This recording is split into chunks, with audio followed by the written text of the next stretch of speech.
உங்களுக்கு பிடிச்ச சைவ உணவு எது? எண்ணெய் கத்திரிக்காய் குழம்பு. என்ன கத்திரிக்காய் குழம்பு?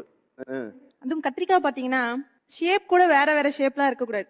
ஒரே ஷேப்பா எல்லாம் ஒரே அளவுல ஒரே அளவுல அந்த கத்திரிக்காவை, அதுவும் நான் கொஞ்சம் நெய் வேற சேர்த்து வறுப்பேன். வறுத்துட்டு அதுக்கப்புறம் நல்லா எண்ணெய் கத்திரிக்காய் குழம்பு வச்சு நல்லா சூடா சாதம் வச்சுட்டு உருளைக்கிழங்கு பொடி மாஸ் அப்படியே அந்த சூடா குழம்ப ஊத்தி அந்த பொடி மாஸ் வச்சு சாப்பிட்டோம்னா அவ்வளோ டேஸ்டா இருக்கும்.